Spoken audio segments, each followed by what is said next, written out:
지난주에 우리는 씨 뿌리는 비유와 등잔빛을 드러내야 함, 그리고 예수님의 가족 방문 사건을 통해서 누가 참으로 예수님의 가족인지, 이런 비유와 또 교훈들을 통해서 참으로 예수님의 제자는 예수님의 말씀을 잘 듣고 그 말씀을 따라 순종하는 사람이 예수님의 참 제자임을 우리가 배웠습니다. 씨 뿌리는 비유에서 좋은 땅에 뿌려진 씨앗이 많은 열매를 맺듯이 주님의 말씀을 잘 듣고 순종하는 제자라야 풍성한 열매를 맺게 됨을 우리가 배웠고, 또한 등잔 위에 등불을 켜놓고 덮지 않듯이, 그리고 결국 등불이 어둠 가운데 있는 사물들을 밝히 드러내듯이 주님의 말씀을 듣는 사람이 여러 종류가 있지만 길가밭과 같이, 또한 어떤 사람은 반석 위의 밭, 또 어떤 사람은 가시떨기와 같은 그런 밭, 또 어떤 사람은 좋은 밭, 이렇게 다양한 때에 따라서 또한 사람에 따라서 이런 다양한 복음을 듣는 종류 사람들이 있지만 그들의 어떠함이 언젠가는 반드시 드러나게 된다라는 것을 보여주셨습니다. 그리고 주님의 진정한 가족은 혈연 관계보다는 주님의 말씀을 듣고 순종하는 사람이라는 가르침을 우리가 들었습니다. 이와 같이 우리가 지난주에는 예수님의 말씀을 잘 듣는 것이 제자도의 중요한 덕목이라는 사실을 배웠습니다. 오늘은 이제는 어떤 교훈에서 조금 벗어나서 행동, 사건을 통해서 예수님은 제자들에게 가르침을 계속해 나가십니다. 스피치를 통해서 교훈하셨다고 하면 오늘은 실제 사건을 통해서 제자들을 경험하게 하시고 또 예수님의 말씀을 가르치시는 내용입니다. 먼저 첫 번째 사건을 보겠는데요. 22절 이하의 내용입니다. 22절에 보면은 하루는 제자들과 함께 배에 오르시고 그리고 제자들에게 호수 저편으로 건너가자, 이렇게 말씀하시는 것을 볼 수가 있습니다. 아마 이것은 앞에 있는 사건하고 연속적인 사건으로 보여집니다. 말씀을 다 가르치신 후에 이제는 호수 저쪽으로 건너가자, 이렇게 말씀을 하시죠. 갈릴리 호수를 기준으로 이제 반대편으로 예수님과 그 일행이 떠나십니다. 8장 1절에서 3절까지의 내용에 보면은 예수님과 예수님의 12제자, 그리고 예수님을 통해서 7 귀신 들렸다가 고침을 받은 여인 막달라인 마리아죠. 그리고 헤롯 그 통치 지역에서 청지기로 또는 감독으로 일을 하고 있었던 그 쿠사의 아내도 이렇게 복음을 듣고 주님의 제자로 따라 나서는 것을 볼 수가 있습니다. 요한나 있죠. 그리고 또 다른 여인인 수산나, 그리고 그 외에도 많은 여러 여인들이 예수님과 함께 했습니다. 그러나 이 배 안에는 고기잡이 배이지만 꽤 여러 명이 지금 배를 타고 반대쪽으로 나아가고 있는 것이죠. 예수님은 아침부터 낮, 정오 이렇게 가르침을 계속 하시면서 또 병자들도 고치시고 귀신 들린 사람들도 이렇게 쫓아내시면서 하루 종일 사역을 감당해 내셨습니다. 그리고 이제 늦은 시간이 되어서 갈릴리 호수를 건너가고 있었던 것이죠. 갈릴리 호수라고 하면은 이 예수님의 제자들 가운데는 갈릴리 호수 주변에서 살고 있는 제자들이 꽤 여러분이 계시죠. 그래서 평생 갈릴리 호수에서 고기잡이를 한 그런 일을 전문적으로 한 직업적인 어부들이기 때문에 이 호수에 대해서는 토상하게 잘 아는 분들입니다. 이분들이 갈릴리 호수를 건너가고 있습니다. 그래서 가장 안전하고 빠른 길을 찾아서 건너편으로 지금 배를 저어 가고 있는 중에 있죠. 그런데 보니까 그때에 예수님은 23절에 보니까 잠에 이렇게 빠져 계십니다. 예수님이 주무시고 있는 이유는 아마 하루 종일 여러 사역으로 육신이 몹시 고단하셨던 것으로 보입니다. 완전한 사람이신 예수님의 모습을 우리가 볼 수가 있죠. 이렇게 여러 제자들과 함께 또 여인들이 동승한 가운데 배를 타고 지금 갈릴리 호수를 건너가고 있는데 그때 바람이 불어옵니다. 광풍이 호수를 향해서 내리치고 있습니다. 갈릴리 호수는 바다 표면을 기준으로 하면 210m 정도 낮은 곳에 이렇게 위치해 있죠. 그렇지만 갈릴리 호수를 벗어나서 북쪽에 있는 산, 헤르몬 산이라고 하는 이 산은 꽤 높습니다. 2804m니까 백두산보다도 높은 그런 높은 산이죠. 그래서 그 높은 산으로부터 해저 200m니까 거의 이제 3000m가 고도가 차이가 나는 그런 낮은 지역으로 바람이 불어오면은 산에 있는 차가운 공기가 낮 동안에 호수의 수면 가운데 더워진 이 공기, 따뜻한 공기가 만나서는 어떤 때는 이것이 돌풍으로 바람이 바뀌게 되는 그런 일들이 이제 갈릴리 호수에서는 일어나죠. 마침 이때 예수님 일행이 건너가고 있는 이때에 이러한 광풍이 불어 닥친 것이죠. 그 광풍은 보면은 이 내용을 오늘 말씀을 보면은 얼마나 거셌는지 알 수가 있습니다.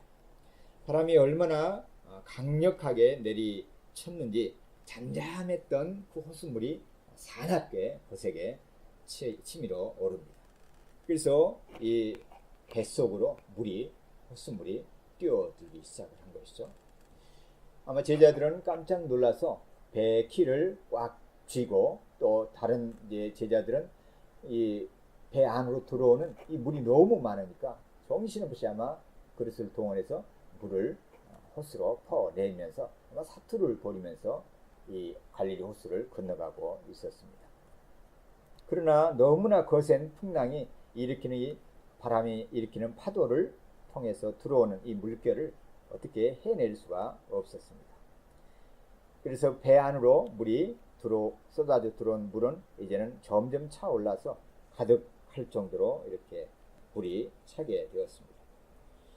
배 안에 물이 가득하게 되어지자 밖으로 뛰어나가기도 어렵고 안에 있어도 생명이 위태로운 그런 상황이 들어온 것이죠. 그런데 놀랍게도 이때까지 주님은 주무시고 계시는 거예요. 너무나 평안하게 주무시고 계시는 거예요. 제자들은 이제 더 이상 어떻게 할 수가 없어서 마치 곁에 계시는 주님마저도 계시지 않는 것처럼 정신없이 물을 퍼내고 뛰어다녔지만은 이제는 결국 예수님이 곁에 계시는구나. 이제는 예수님에게 찾아가서 도움을 좀 청해야 되겠다. 이렇게 하고 제자들이 이제 24절에 예수님을 깨웁니다. 그때 이제 뭐라고 합니까? 제자들이 주님, 우리가 죽겠나이다. 이렇게 얘기를 하죠. 어떤 번역 우리말 성경에는 스승님 이렇게 얘기를 하고 있는데요.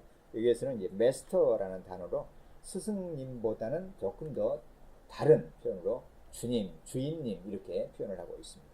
그러니까 예수님을 단순히 어떤 랍비 그 이상의 존재로 보고 있는 것이죠. 그렇죠. 이렇게 생명이 위태한 상황 속에서 예수님을 향해서 주님 이렇게 부르면서 긴급하게 지금 예수님을 깨우고 있는 것이죠. 두 번에 걸쳐서 반복하고 있음을 볼 때 매우 긴박하고 아주 강하게 주님을 찾고 있음을 볼 수가 있습니다. 제자들이 생각하기에 이제는 조금만 더 지나면은 뱃속에 물에 잠겨 죽든지 아니면 배가 뒤집어서 죽든지 이래저래 죽을 것 같은 그런 상황으로 여겨졌던 것으로 이제 보여집니다. 그래서 이제는 더 이상 어떻게 할 수가 없구나. 예수님을 깨워서 좀 어떻게 부탁을 드려야 되겠다. 이렇게 하고 지금 예수님을 깨우고 있습니다. 아마 제자들은 거의 정신이 나가고 혼비백산해 있는 그런 상황입니다. 예수님이 제자들의 이런 부르짖음에 외침에 깨어나십니다. 그리고는 일어나셔서 하는 동작을 한번 잘 우리가 들어보면 좋겠습니다. 어떻게 하실까요? 예수님은 좀 전에 제자들은 어떤 교훈을 받았습니까? 씨 뿌리는 비유를 통해서 주님의 말씀을 잘 듣고 그리고 믿을 때에 구원을 얻게 된다라는 교훈을 받았죠. 말씀을 잘 듣는 것이 중요하다.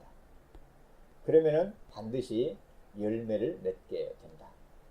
이 말씀조차도 제자들은 지금 기억나지 않은 것 같아요. 그러니까 주님을 깨우기도 전에, 주님께 가기도 전에 자신들의 힘과 경험과 지혜를 동원해서 지금 이 위기를 넘기기 위해서 몸부림을 치고 있었던 것이죠. 그리고 이제는 막다른 골목에서 예수님께 나아가서 깨웠습니다. 그러자 예수님은 제자들의 이렇게 허둥대는 모습을 책망하시거나 지적하시기 전에 뭐라고 하십니까? 먼저 바람을 향해서, 물결을 향해서 꾸짖으십니다. 책망을 하시는 것이죠. 좀 표현이 특별하죠. 왜 바람과 물결을 꾸짖으실까? 마치 타장에서 마귀를 향해서 책망하시고 꾸짖으시는 것처럼 이렇게 바람과 성난 물결을 향해서 꾸짖습니다. 마치 주님의 뜻과 목적에는 어긋나는 행동을 하고 있는 것으로 여기시고 꾸짖으시는 것이죠. 그러나 이런 바람도 파도도 하나님께서 하시는 일들이시잖아요. 만물을 창조하신, 자연 만물을 창조하신 하나님께서 바로 행하시는 동작이 바람이 부는 것이고 물결도 일어나는 것이죠. 그런데 이때는 지금 그런 물결이 마치 하나님의 뜻을 거역하고 있는 그런 행동으로 여기시는 것처럼 꾸짖으십니다. 그러자 더 놀라운 것은 예수님의 책망을 듣자 성난 물결과 광풍이 곧 잠잠해진다는 사실입니다. 조금 전과 같이 아무 일도 마치 없었다는 것처럼 바람도 멈추고 파도도 잠잠해져 버립니다. 놀라운 일이죠. 어떻게 사람의 명령에 그 거센 바람이, 거친 파도가 잠잠해질 수가 있는가? 우리는 이런 면에 있어서 주님이니까 그러실 수 있지, 너무 잘 믿는 경우가 있죠. 주님의 전능하심에 대한 신앙, 신뢰는 너무 어떤 면에서는 당연하죠. 그러나 우리가 실제의 삶 속에서 이런 상황에 빠지게 되면 제자들과 똑같은 모습을 보이는 것이 자연스럽습니다. 두려움에 빠지고 스스로 무언가 이 위기를 극복해보려는 노력을 본능적으로는 하지 않을 수가 없습니다. 주님은 그런 것을 잘 아시죠. 그래서 바람과 물결을 향해서 꾸짖어 잠잠게 하십니다. 이 모습은 마치 시편 기자가 하나님을 향해서 묘사한 내용하고 같습니다. 주는 으르렁대는 바다와 그 파도 소리를 잠재우시고 세상 나라들의 소동을 그치게 하셨습니다. 시편 65편 7절의 말씀입니다. 또한 시편 107편 23절 이하를 보면은 배를 바다에 띄우며 큰 물에서 영업하는 사람은 여호와의 행사와 그 기사를 바다에서 보나니 여호와께서 명령하신즉 광풍이 일어나서 바닷물결을 일으키는도다. 그들이 하늘에 올랐다가 깊은 곳에 내리니 그 위험을 인하여 그 영혼이 녹는도다. 그들이 이리저리 구르며 취한 사람같이 비틀거리니 지각이 혼돈하도다. 이에 뱃사람들이 그 근심 중에서 여호와께 부르짖으매 그 고통에서 인도하여 내시고 광풍을 평정히 하사 물결로 잔잔케 하시는도다. 배를 가지고 영업하는 이 뱃사람들이 영업을 하는 중에 광풍을 만나게 된 것이죠. 그런데 그 광풍은 시편 107편 25절에서는 하나님이 명령하시자 광풍이 일어났고 그래서 그 바람이 바닷물결을 일으키는도다 이렇게 고백하고 있습니다. 광풍과 바닷물결을 만드시고 다스리시는 분이 여호와 하나님이라는 고백이죠. 믿음이죠. 그래서 이 하나님의 백성들이 하늘에 오를 만큼 높이 올라갔다가 깊은 곳 속으로 갑작스럽게 솟아내립니다. 그리고 그 위태로움 때문에 영혼이 마치 녹는 것과 같은 그런 경험을 합니다. 술 취하는 사람처럼 비틀거리고 그래서는 생각만 해도 이제는 혼돈해집니다. 그런 가운데 이 뱃사람들, 하나님의 사람들은 어떻게 합니까? 근심 가운데서 여호와 하나님께 부르짖는다. 하나님께 부르짖고 있음을 볼 수가 있습니다. 그러자 고통에서 여호와께서 그들을 인도해 내시고 광풍을 평정히 하시고 물결을 잔잔하게 하신다고 고백을 하고 있습니다. 바람과 풍랑의 주인이 하나님이시라는 고백이죠. 그 나머지 그 배 안에 있는 사람들, 하나님의 사람들의 생명도 하나님의 손에 달려 있음을 알 수가 있습니다. 이 풍랑 속에서 할 일은 정신줄을 놓는 것이 아니라 하나님께 나아가는 것이죠.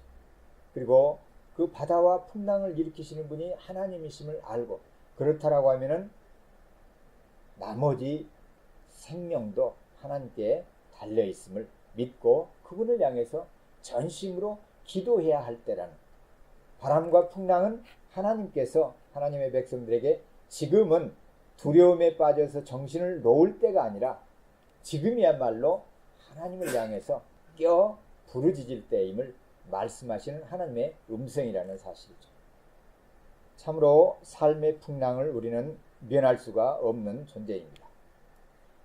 다양한 삶의 풍랑을 만날 때 하나님의 사람은 정신줄을 놓는 사람이 아니라 자기 힘으로 뭔가를 해보기 위해서 사력을 다하는, 다만 사력을 다하는 사람이 아니라 하나님을 향해서 부르짖을 줄 아는 사람입니다. 그런 사람이라야 여호와 하나님의 구원을 경험할 수가 있기 때문에 그렇습니다. 어리든 청년이든 장년이든 노년이든 살아가면서 다양한 풍랑과 광풍을 만나게 됩니다. 이 풍랑 속에 갇혀 있는 기간이 어떤 경우에는 몇 시간일 수도 있고 하루 종일일 수도 있고 또 어떤 때는 일주일이 될 수도 있습니다. 사도 바울과 같이 수십일이 될 수도 있죠. 어떤 사람에게는 1년, 10년이 될 수 있습니다. 아브라함과 같은 분은 25년이 걸렸습니다. 모세는 40년을 또한 긴 시간을 단련받기도 했습니다. 노아와 같은 믿음의 사람은 120년을 준비하며 하나님의 때를 기다려야 하기도 했습니다. 하나님께서 허락하시는 시련은 필요하시기 때문에 그 시련의 기간을 짧게 면해 주실 수도 있지만은 평생 어떤 때는 감당해야 될 그런 삶도 있다는 것이죠. 수십 년, 100여 년 이상 걸릴 수도 있다는 것입니다. 어쩌면 지금 제자들의 마음이 그러해 보이죠.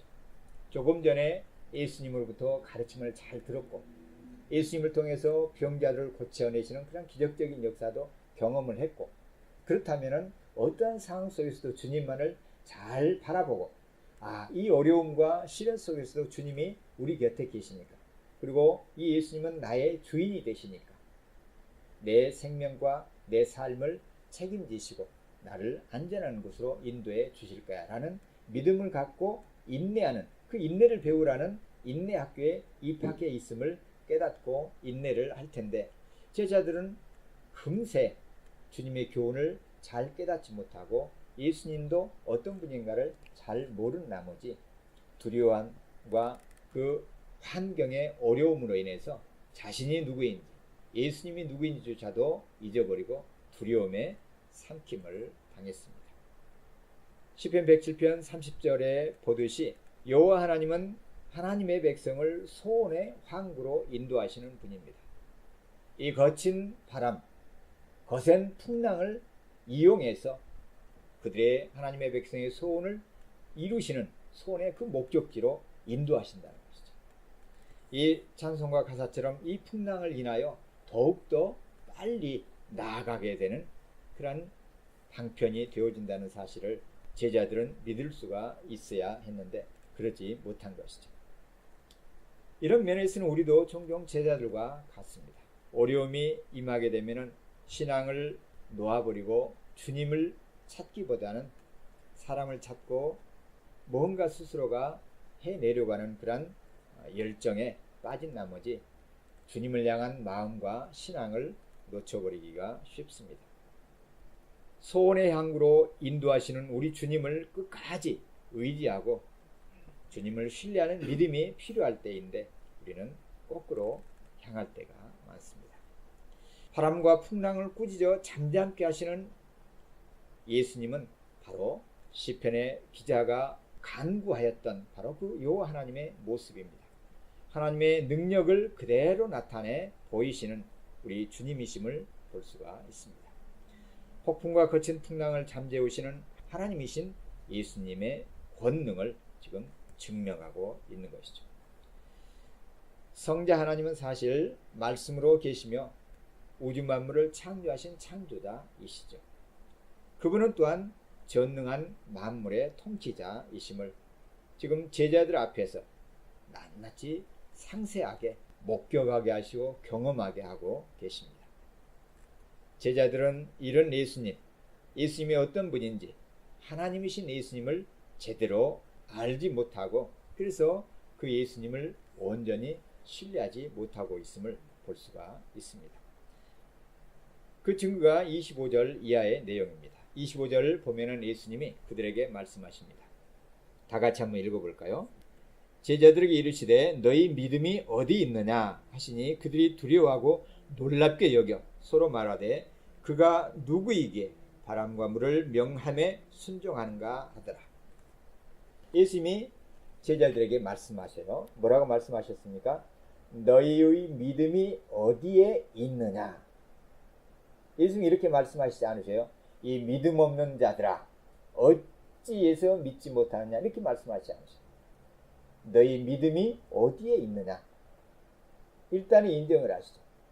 믿음을 어디에 두었느냐. 말씀을 듣고 예수님을 알고 예수님을 다양한 사건들을 통해서 믿고 의지하며 이제는 제자로 따라 나섰던 분들이잖아요.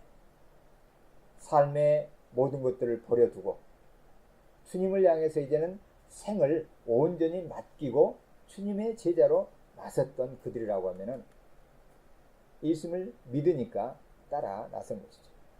주님은 그 믿음이 어디 있느냐 이렇게 말씀하셔요. 이 말씀이 우리가 읽고 들으면서 또한 우리 자신에게도 스스로가 한번 이 질문을 적용해 보아야 되겠죠. 우리는 늘 염려하며 두려움 가운데 놓여 있을 때가 많습니다. 한반도 오늘을 보면서 내일을 가늠해 볼 때 도무지 뭔가 어떤 것으로도 풀기 어려운 이 난제, 이런 상황 속에서 어떻게 살아야 될까? 한반도에 과연 평화가 지속할 수가 있을까? 핵 문제는 어떻게 될까? 핵을 품고 떨면서 얼마나 더 살아야 될 것인가? 이런 것들을 생각하면은 염려가 있을 수밖에 없습니다. 아직 우리는 핵을 경험하지 못했기 때문에 직접적으로 그 위력이 얼마나 큰지 몰라서 아마 걱정이 없는 분들도 있을 수가 있겠죠. 그러나 일본의 역사를 통해서 또한 러시아의 사고를 통해서 핵이 얼마나 무서운 것인지, 또 일본에 있었던 핵시설의 사고를 통해서 핵이 얼마나 괴력이 있는지, 한 도시를 순식간에 없애버릴 수 있을 만큼 강력한 살상력을 가진 무기입니다. 그래서 세계 최고 강국이라고 하는 미국 국민들마저도 북한의 ICBM이라는 이 핵탄두 때문에 사실은 두려워하고 있는 것이죠. 그래서 그냥 넘어갈 수 없는 상황임을 알기 때문에 지금 온갖 방법을 다 동원해서 이 핵의 문제를 해결하려고 합니다. 이러한 때에 아마 이 땅의 성도들을 향해서 주님은 너희 믿음이 어디 있느냐 이렇게 물으시고 계신 것 같습니다. 참으로 이런 상황 속에서 주님을 신뢰한다. 이 위험한 상황 속에서 정치적인 군사적인 이 어려움 속에서 주님을 신뢰한다. 눈에 보이지 아니하시기 때문에 그 신뢰한다라는 것이 어떤 때는 공허하고 힘이 없어 보이고 정말 우리의 안전을 보장해주지 못할 것 같은 그런 생각을 하게 될 때가 있습니다. 이건 본능적으로 우리 인간이, 육체를 갖고 있는 우리 인간이 어떤 위협감을 느낄 때 보이는 것은 자연스러운 두려움은 자연스러운 반응입니다. 제자들이 마치 그러했던 것처럼 정신이 나가버리고 지각할 수 없을 만큼 그렇게 된 상황에서 두려움이 그들의 전 존재를 삼키고 있는 그러한 때에 주님은 그들을 향해서 물으시는 거예요. 너희 믿음이 어디에 있느냐? 주님의 이 질문에 제자들은 두려워하며 놀라서 서로 말합니다. 제자들의 모습을 볼 수가 있죠. 제자들의 모습은 두려움과 놀람이 그들을 점령해버리고 있습니다. 서로 다, 모두가 다 두려움과 놀람에 빠져서 서로 말합니다. 뭐라고 말합니까? 이분이 도대체 누구시기에 바람과 물을 허령하시니 명령하시니 바람과 물조차도 그에게 복종하는가. 제자들이 예수님 향해서 뭐라고 말씀하셔요?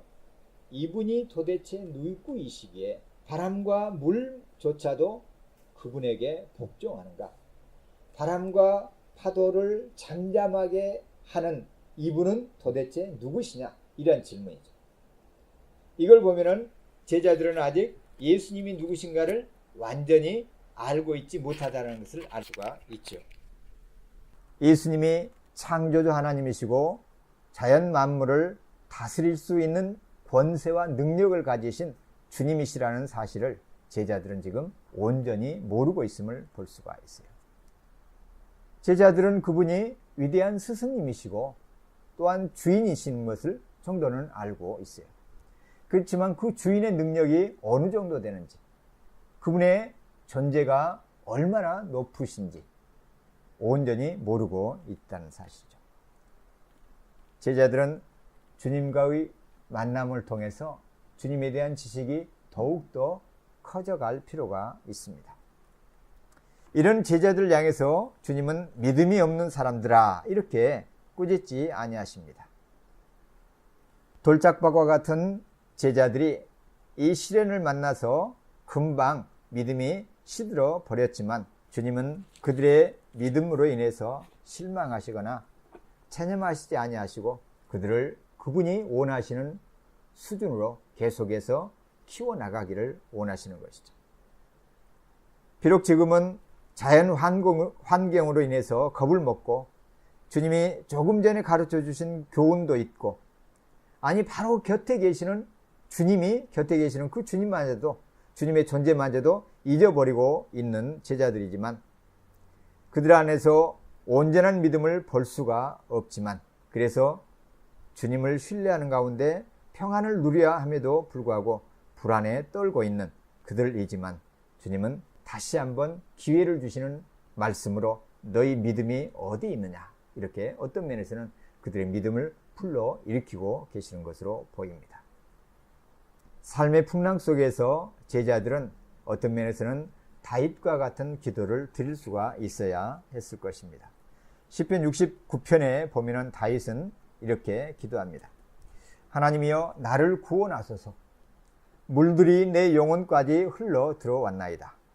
내가 설 곳이 없는 깊은 수렁에 빠지며 깊은 물에 들어가니 큰 물이 내게 넘치나이다.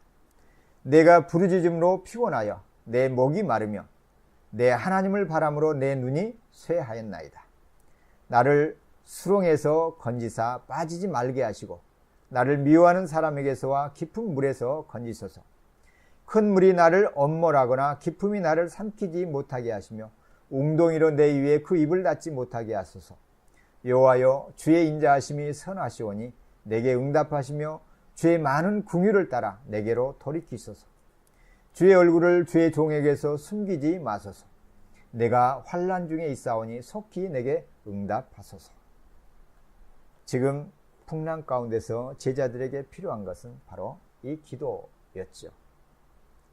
전능하신 주님, 만물을 전능한 능력으로 다스리고 계시는 주님, 바닷물결을 향해서도 잠잠하라 명령하시면 잠잠해지게 하시는 그 능력을 가지신 주님을 바르게 알고 그 주님만을 신뢰하며 그분께로 나아가 그분께 간구하고 부탁을 드려야 했습니다. 오늘 우리는 어떤지 모르겠습니다. 우리는 어려움이 없으면 내 힘대로 살아가는 그런 본성을 갖고 있습니다. 내 지혜대로 쉽게 공부하고 내 힘대로 내 기술대로 맡겨진 일을 처리하는 데 빠릅니다. 지극한 어려움을 만날 때라야 내가 힘이 없구나, 무력하구나, 약하구나, 그것을 비로소 깨닫고 어떤 사람은 포기하거나 절망하고 뒤돌아서는 사람들도 있습니다. 절망해서 헤어나지 못하고 이제는 삶을 폐허와 같은 상황으로 몰고 가는 사람들도 많습니다. 어떤 사람은 잊어버리기 위해서 다양한 관심거리나 어떤 약물을 의지하기도 하죠. 그러나 그러면 그럴수록 인격과 그 삶을 파탄내고 망하게 해가는 그러한 모습도 우리가 봅니다. 하나님의 백성은 이러한 때 어떻게 해야 될지 너무 자명합니다. 무릎을 꿇고 주님, 제가 힘이 없습니다. 주님, 제가 지혜가 부족합니다. 주님, 제 힘으로는 이 문제를 풀 수가 없습니다. 이 어려워진 관계를 해결해낼 수가 없습니다. 이것이 저입니다. 이것이 사람인 제 모습입니다. 그걸 깨닫고 회개하면서 비로소 전능하신 주님 앞에 나아가야 할 때임을 아는 것이 중요하죠. 그리고 전심으로 기도하는 것입니다. 기도가 몇 시간일 수도 있지만 어떤 때는 일주일을 요구할 수도 있고 한 달을 요구할 수도 있습니다. 어떤 때는 10년, 어떤 때는 20년, 심지어는 평생 하나의 어려움을 안고 기도해야 될 그러한 삶일 수도 있습니다. 중요한 것은 그러한 다양한 어려움과 풍랑과 바람 때문에 시선을 주님으로부터 빼앗기지 않는 것이 중요하다는 것이죠. 환경과 어려움에만 빠져서 그것만을 붙들고 평생을 살아가다가 시간을 허비하고 주님과의 만남과 교제도 놓쳐버리고 신앙을 의지하지 못하고 자기 자신의 작은 힘을 의지하다가 공허한 삶으로 자기 삶을 마감할 수도 있다는 사실이죠.